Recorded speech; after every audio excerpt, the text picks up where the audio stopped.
Continuando con esto de los problemas, pues vamos a resolver el segundo problema, el cual es tal vez un poco más conceptual. En este sentido, nos plantean un circuito. Vamos a dibujar un circuitín, el cual tiene una resistencia con una cierta cantidad de ohms y luego pasa un inductor con una cierta inductancia. Este circuito, a ver, vamos a pintar estos de negro para ser consistentes. Este circuito tiene un cierto voltaje, que eso es lo que hace interesante este problema. Al principio este circuito tiene una corriente directa, entonces en un primer momento, a lo mejor le vamos a poner números. En un primer momento el circuito tiene corriente directa.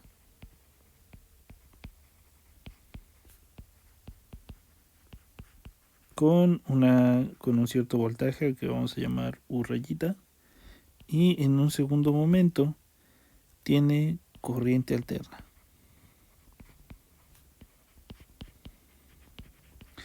Y lo que nos dice este problema lo vamos a llamar I virgulilla.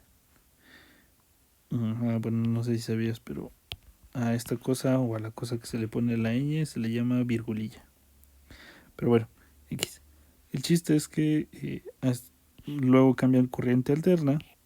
Lo interesante y lo que nos dice este problema es que si nosotros observamos la corriente de la corriente directa, va a ser mayor que la corriente de la corriente alterna. Entonces, el primer inciso nos pregunta que expliquemos. A ver, lo voy a leer de manera explícita, que es lo que dice. Nos dice, explique cómo la corriente de una tensión alterna se hace más pequeña.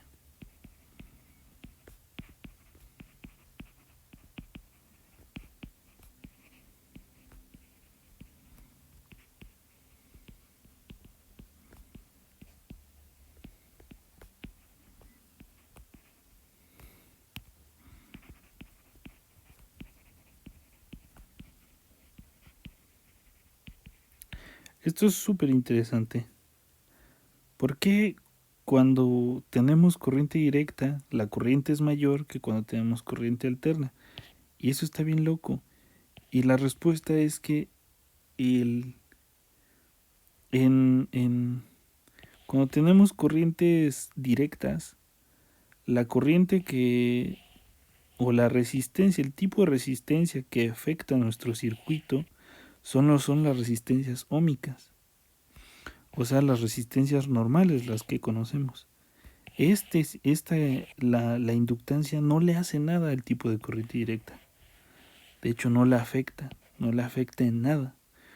Entonces, si nosotros hacemos pasar corriente directa, la única resistencia que va a afectar a va a ser la resistencia R, las resistencias normales.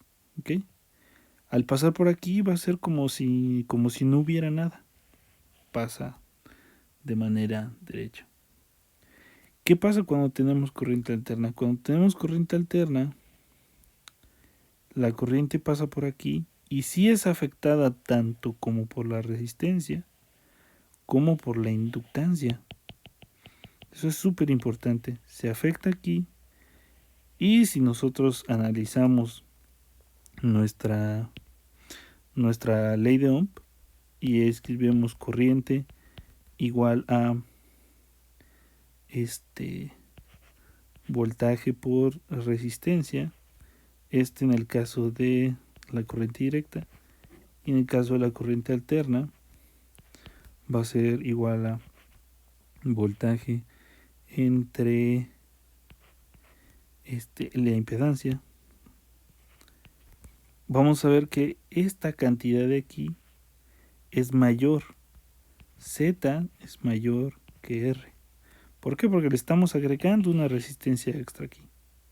O sea, R es esta solita, pero Z tiene esta parte y esta parte. Entonces, en ese sentido, esta Z, como es mayor, va a hacer que este sea menor. Va a hacer que la corriente alterna va a ser menor que la corriente de la corriente directa. Entonces, en otras palabras, nosotros podríamos escribir aquí como respuesta.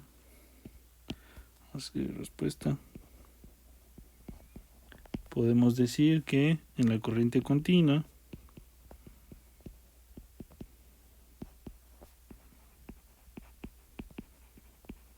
solo afectan al circuito las resistencias ómicas.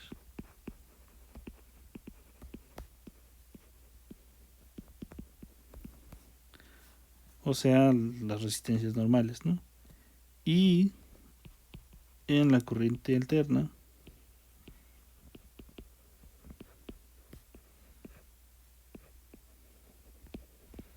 afectan a la corriente las resistencias ómicas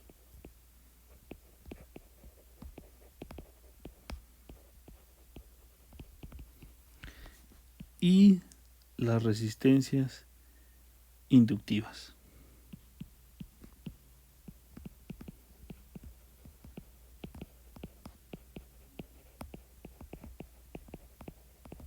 ¿Ok? Perfecto. Entonces, ese es el inciso A. Ahora vamos con el inciso B. El inciso B, ¿qué nos dice? Nos dice, calcula la inductancia en la bobina. ¿Ok?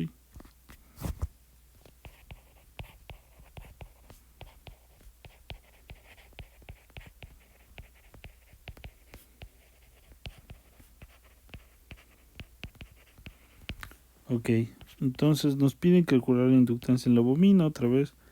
Pues vamos a dibujar nuestro diagrama, ¿no?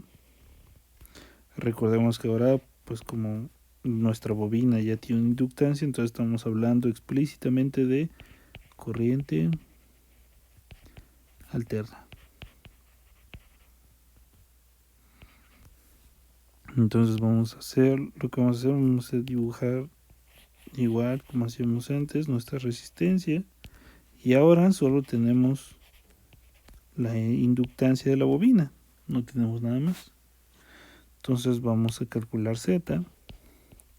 Z va a ser la suma vectorial de esto, o bueno, la norma de la suma vectorial de esto, que va a ser igual a R cuadrada más XL al cuadrado.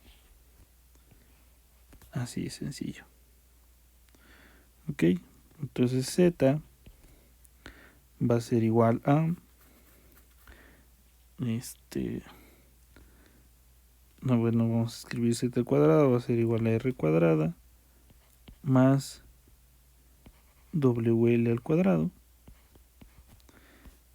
y esto va a implicar que W al cuadrado por L cuadrada va a ser igual a Z cuadrada más R cuadrada, y de aquí podemos despejar L, que es lo que nos piden, que va a ser igual a la raíz cuadrada de Z cuadrada más R cuadrada entre omega cuadrada. Recordemos, omega es la frecuencia angular.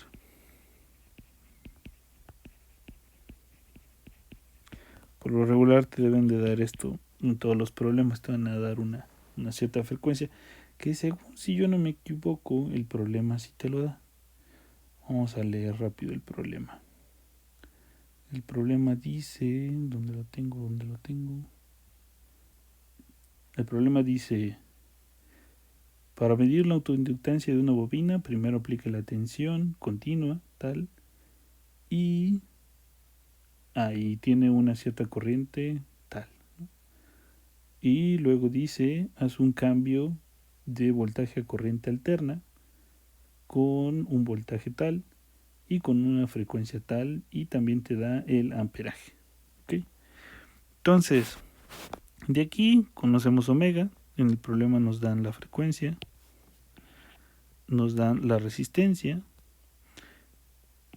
pero no nos dan Z, no nos dicen cuál es la impedancia en nuestro sistema. Pero nosotros sabemos que V es igual a Z por la corriente. Y en el problema sí nos dan tanto la corriente como el voltaje. Entonces de aquí podemos despejar a Z.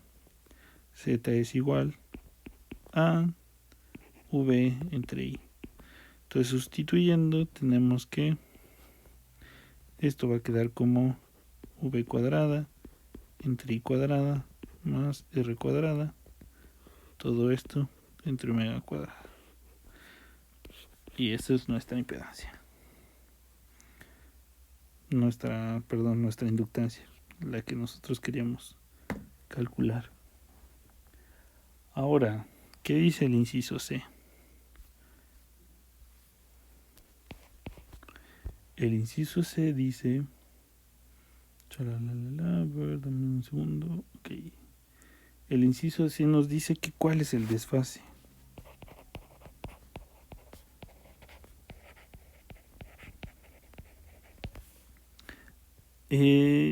Nuestras corrientes, en las corrientes, cuando nosotros tenemos una corriente alterna, viene con una cierta fase. O sea,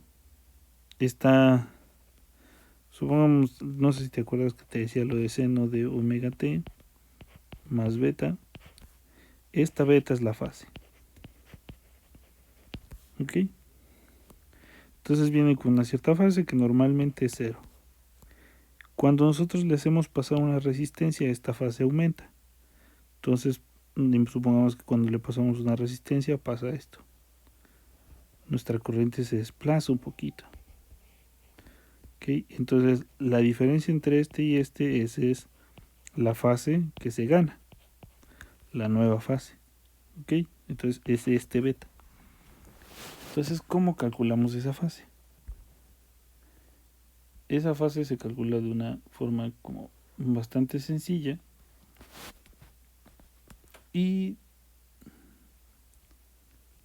normalmente se calcula así. Nosotros vamos a escribir la tangente de la fase. La vamos a calcular como RL menos RC. La inductancia de L menos la inductancia que tengamos en condensadores entre R. La resistencia. ¿Ok? En este caso nosotros no tenemos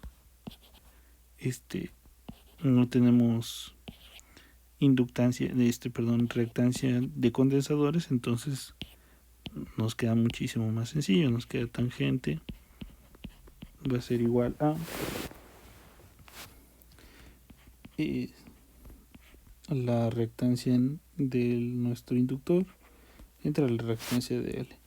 Por lo tanto, nuestro desfase va a estar dado como el arco tangente de XL entre R, que va a ser igual al arco tangente de omega L entre R. Te preguntarás, pues bueno, ¿quién es L? Pues L ya lo calculamos acá. Lo único que habría que hacer es sustituir ahí el valor. Y ya tendríamos nuestro ejercicio completo. Si tienes dudas, mándamelas, por favor.